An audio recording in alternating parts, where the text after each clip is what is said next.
terus berlari, menabrak ranting, melewati semak berduri, tanpa peduli luka di wajah dan lenganku, di belakangku, suara lolongan dan jeritan siluman semakin dekat. Malam itu, aku bukan lagi seorang jurnalis, aku hanya seorang manusia biasa yang diburu oleh iblis yang dulu pernah dibuat kakeknya sendiri. Akhirnya aku sampai di tepi hutan. Tapi saat menoleh ke belakang, tak ada siapa-siapa. Sunyi, gelap, seolah semuanya hanya mimpi. Namun, di bajuku ada cakaran besar, berdarah, dan di tanah tempatku berlari ada jejak kaki kara sebesar telapak tangan manusia dewasa. Mereka nyata, dan aku tahu. Aku tinggal menghitung waktu. Aku pikir, begitu keluar dari hutan larangan, aku akan aman, tapi malam itu mengajarkanku satu hal, tak ada tempat aman di Karangjati. Langkahku gontai menuju rumah kakak Surya. Luka di kakiku, akibat renting tajam membuatku pingsan, tapi aku tetap memaksa. Aku butuh tempat berlindung walau hanya sebentar, dan rencana, setibanya di rumah, aku segera menutup pintu rapat-rapat dan mengganjalnya dengan lemari.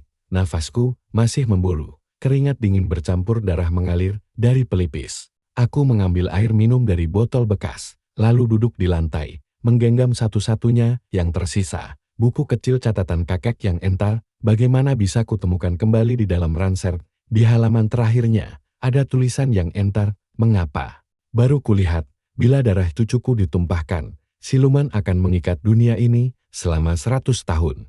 Tapi bila ia berani melawan, perjanjian bisa dipatahkan. Aku membaca berulang kali, aku bisa menghentikan ini. Tapi bagaimana? Ketukan di pintu membuat jantungku lompat ke tenggorokan. Tok tok tok Laras. Ini Bu Retno, aku. Menahan napas, suaranya terdengar tulus, seperti biasa, tapi setelah apa yang terjadi. Tak ada siapapun yang bisa dipercaya. Laras, cepat. Kami semua khawatir. Kamu dicari warga. Kamu harus sembunyi. Aku diam. Aku tahu semuanya, Laras, lanjut Bu Retno. Suaranya melembut, nyaris menangis. Aku tahu tentang Pak Darmo, tentang pesugihan, tentang anak-anakku yang dijadikan tumbal. Aku juga korban. Laras, kata-katanya membuatku gaman. Mungkinkah dia bukan bagian dari mereka? Dengan ragu, aku membuka pintu, tetap waspada. Bu Retno langsung memelukku erat. Wajahnya tampak tulus, air matanya mengalir, tapi aku masih menahan diri. Setiap pelukan bisa saja menyembunyikan pisau. Kita harus kabur dari desa ini, katanya. Sebelum malam Jumat benar-benar memakanmu. Kami berdua menyusup ke arah barat, keluar dari jalan utama, dan masuk ke jalur belakang sawah. Rencana Bu Retno sederhana, membawa aku ke jalan besar, lalu menumpang mobil truk pengangkut sayur yang biasa lewat tengah malam. Langit mulai mendung, udara berubah dingin, dan bau dupa menyengat samar-samar dari arah desa. Pertanda ritual sudah dimulai. Kami hampir mencapai jalan besar saat tiba-tiba Bu Retno berhenti. Laras, aku minta maaf. Aku menoleh. Kenapa, Bu? Air matanya kembali mengalir. Tapi kali ini, bukan karena iba, karena penyesalan. Anakku mati di tangan mereka. Aku tak bisa membalas. Tapi mereka bilang, kalau aku serahkan darahmu, aku bisa hidup bersama arwah anakku di dunia siluman dek. Seketika, dua pria berjubah putih keluar dari semak dan menubrukku dari belakang. Aku jatuh terjerembab ke tanah. Mulutku dibekap. Aku meronta, menendang, menggigit. Tapi tubuhku lemah dan luka. Bu Retno berdiri di depanku, menangis. Maafkan aku, Laras. Tapi mereka janji, aku akan bertemu Arga lagi. Arga sudah tenang, Bu. Aku berteriak sekuat tenaga, air mata bercucuran. Jangan korbankan orang lain demi kehilanganmu sendiri. Namun Bu Retno sudah membalikkan badan, tak sanggup lagi menatapku, bawa dia ke gua. Aku diseret melewati ladang, mulutku dibungkam kain, tubuhku diikat. Di tengah pelarian, aku malah jatuh ke dalam perangkap. Bukan oleh musuh yang menyamar, tapi oleh seorang ibu yang patah hati. Kami tiba di depan patung kera bermata merah. Api obor sudah menyala dari segala arah. Desa ini benar-benar telah menyerahkan tubuh dan jiwanya pada siluman. Di tengah gua, Pak Darmo berdiri dalam jubah merah. Ia menatapku seolah menatap makanan lezat. Akhirnya, darah sejati itu datang sendiri. Aku dilempar ke tengah lingkaran. Tanganku terikat, kakiku lemah. Tapi kepalaku tetap tegak. Kau tidak takut mati, Laras? Tanyanya, suaranya berat, dua lapis, seolah siluman di dalamnya ikut bicara. Aku menatap matanya yang mulai berubah hitam.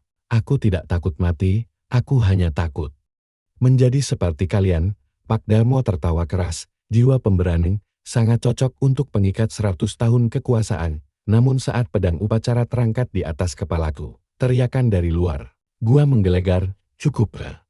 Semua orang menoleh. Pak Salim, kepala dusun tua, muncul bersama beberapa pemuda desa yang selama ini diam. Mereka membawa senjata tajam dan obor. Salah satu dari mereka bahkan memegang buku hitam kakek Surya. Kamu bukan pemimpin, kamu iblis. Teriak Pak Salim, kamu menukar anak-anak kami demi kekuasaan. Tapi hari ini, kita ambil kembali desa ini.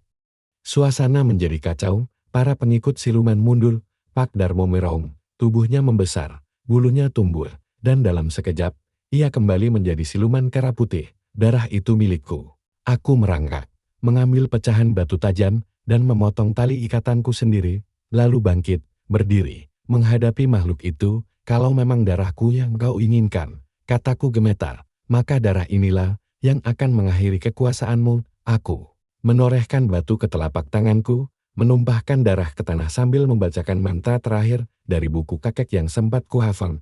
Pecah ikatan, runtuh darah. Yang ditumbalkan menolak takdirnya. Pulangkan arwah, musnahkan penguasa. Gua berguncang, batu berjatuhan, suara tangisan dan jeritan membaur, siluman kera meraung. Terbakar oleh darahku sendiri, tubuhnya menggeliat, menjerit, lalu perlahan, hancur menjadi abu. Gua itu kini hening. Terlalu hening, setelah siluman kera putih terbakar dan tubuhnya lenyap menjadi abu, semua orang sempat mengira semuanya telah selesai, tapi aku tahu, kutukan semacam ini tidak akan hilang begitu saja. Pak Salim dan para pemuda desa membantu membawaku keluar dari gua. Sebagian warga mulai berkumpul di luar, tampak kebingungan dan syok, beberapa menangis, beberapa lainnya berdoa. Bu Retno duduk termenung di dekat pohon beringin, memeluk dirinya sendiri, matanya kosong. Aku menatapnya lama, tak tahu harus benci atau iba. Argan, maafkan ibu, gumamnya lirih.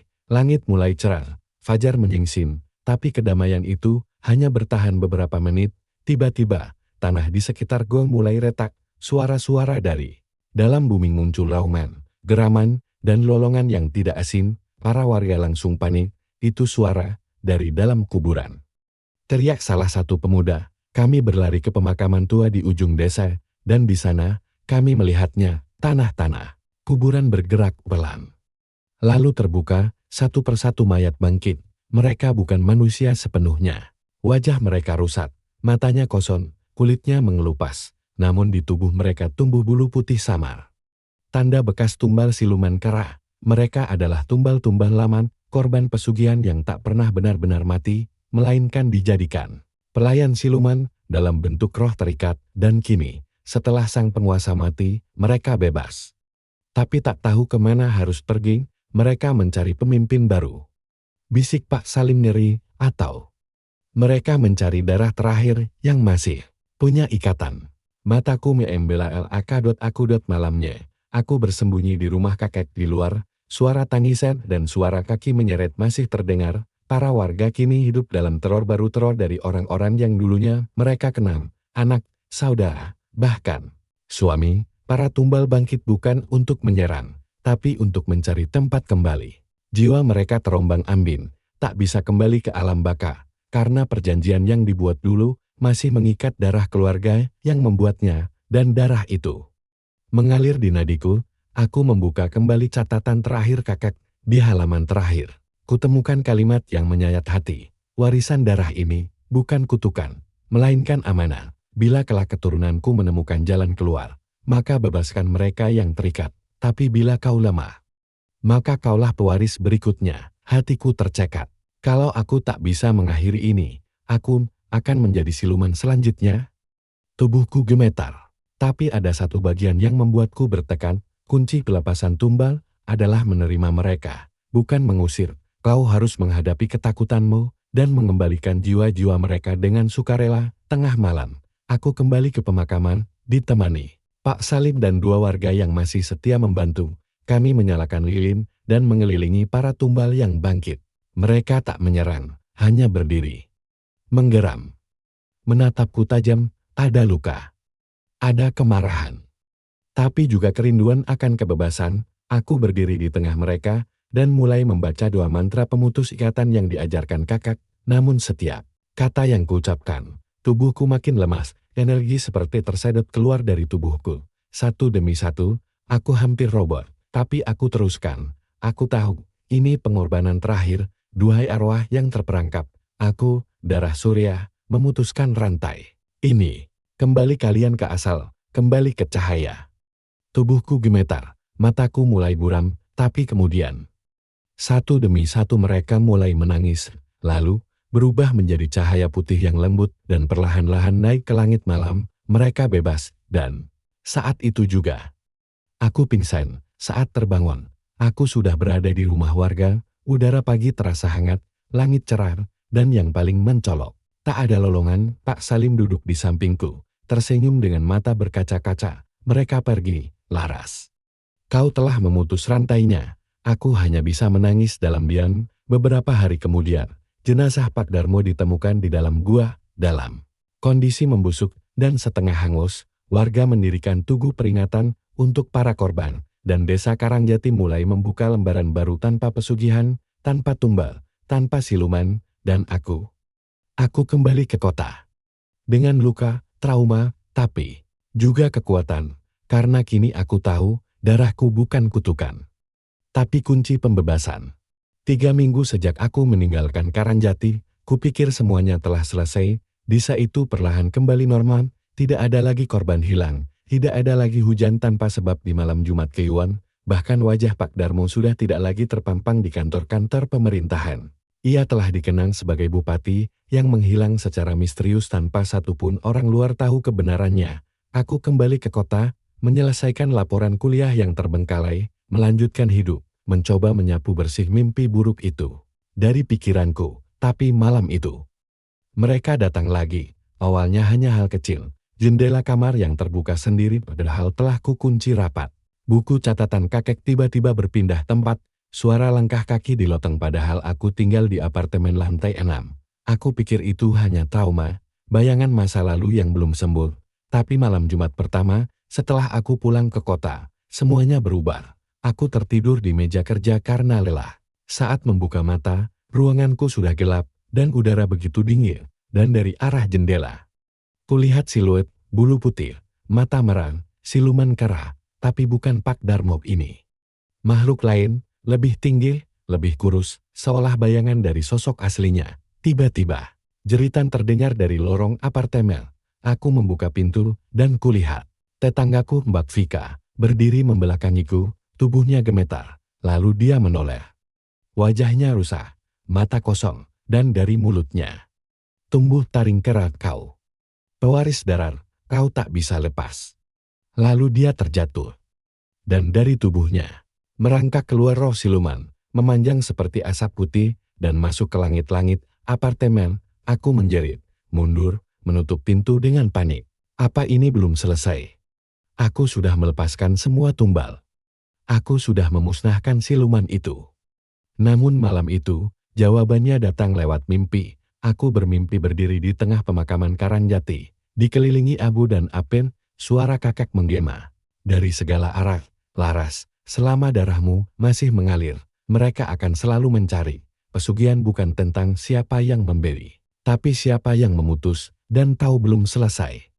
Satu roh utama belum pergi, aku terbangun dengan peluh membanjiri wajah, dan saat kulihat tanganku, ada bekas kakaran hitam terbakar di telapak kiriku. Hari berikutnya, aku kembali ke Karangjati. Warga menyambutku dengan canggung. Pak Salim tak lagi tinggal di sana, rumahnya kosong. Kata warga, ia pergi ke gunung untuk bertapa dan menghindari yang tersisa. Aku tahu, aku harus kembali ke gua itu. Bukan untuk melawan tapi, untuk mengakhiri malam. Itu, aku masuk ke hutan larangan sendiri, membawa buku kakek, dan sebotol darah yang kubekukan sejak peristiwa ritual hasil dari luka potongan tanganku. Konon, darah itu adalah pintu terakhir. Sesampainya di gua, segalanya sunyi, tak ada api, tak ada pengikut. Hanya satu patung kera putih besar di tengah gua, kini retak dan berlumut. Tapi saat aku meneteskan darah di mulut patung itu, dunia runtun, gua bergetar, tanah pecah. Dari retakan muncul wajah-wajah mengerikan, tangan-tangan mencakar. Suara ribuan tumbal bersatu dalam jeritan panjang, dan dari pusaran kegelapan, sosok siluman tertua bangkit, bukan Pak Darmo, tapi siluman kera leluhur, makhluk purba yang dulu membuat perjanjian dengan kakekku. Darahmu adalah meterai kau penerus, Laras, kau akan jadi tuan baru pesugihan ini. Tidak. Aku berteriak, aku akan mematahkannya. Aku membacakan mantra terakhir dari buku yang belum pernah kubuka. Sebelumnya, kata-kata kuno bercampur bahasa Jawa. Darahku membakar telapak tanganku. Tubuhku terasa ringan. Lalu panas. Lalu seperti terbakar. Tapi aku teruskan, luruh kera, luluh taring. Darah kembali ke asal. Perjanjian putus malam ini. Api menjadi saksi. Aku bukan pewaris. Aku adalah penutup. Siluman itu meraung, gua retang. Api menyambar dari dinding. Aku terlempar. Namun sebelum kesadaranku hilang, makhluk itu hancur dalam kobaran cahaya, dan aku melihat semua tumbal, semua arwah, tersenyum, dan hilang. Aku terbangun di luar gua, langit pagi berwarna keemasan. Tidak ada suara lolongan, tidak ada bayangan, dan untuk pertama kalinya, aku merasa damai. Sudah sebulan sejak malam itu, malam di mana aku, Laras, menyaksikan sendiri akhir dari perjanjian berdarah yang telah merenggut ratusan nyawa selama puluhan tahun. Malam di mana gua itu runtuh bersama siluman terakhir. Dan bersama kutukan yang diwariskan oleh darah kakakku sendiri, aku kembali ke kota, kembali ke kehidupan biasa, kembali menjadi mahasiswa. Tapi tidak ada yang benar-benar biasa lagi. Setelah semua itu, di punggungku, bekas luka terbakar masih ada berbentuk cakaran 3 jari. Namun sekarang, bekas itu tidak lagi terasa seperti luka, tapi seperti segel, segel yang mengingatkanku. Aku bukan korban, aku adalah saksi, dan mungkin penjaga terakhir. Suatu hari, aku duduk di taman kampus, menunggu dosen pembimbing yang tak kunjung datang. Di hadapanku, ada seorang gadis kecil usianya sekitar 5 tahun bermain sendirian. Ia memakai baju putih dan memiliki mata yang terasa familiar. Saat aku mendekatinya, ia menatapku dan tersenyum, "Mak Laras, aku sudah bebas sekarang, terima kasih." Ya, aku tercekat, "Erga." Tapi sebelum aku bisa memastikan, ia berlari dan menghilang dalam cahaya matahari pagi. Semenjak itu, malam Jumat Kliwon tak lagi menakutkan bagiku. Tak ada lagi mimpi buruk, tak ada lagi bayangan kara putih.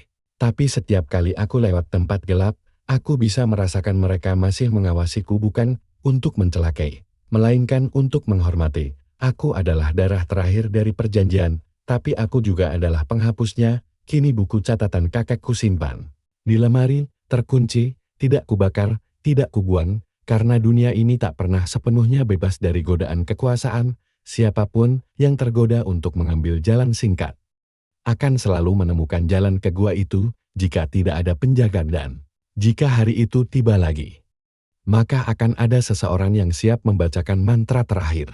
Gimana menurut kalian cerita barusan? Apa kalian percaya kejadian kayak gitu bisa beneran terjadi? Atau jangan-jangan kalian pernah ngalamin hal yang mirip? Coba tulis di kolom komentar ya. Aku penasaran banget sama pendapat kalian. Dan jangan lupa klik tombol subscribe biar kalian gak ketinggalan cerita-cerita seram dan penuh drama lainnya. Karena setiap malam akan ada cerita yang bikin bulu kudukmu berdiri. Sampai jumpa di video selanjutnya. Stay safe, stay waras. Dan jangan lupa selalu waspada.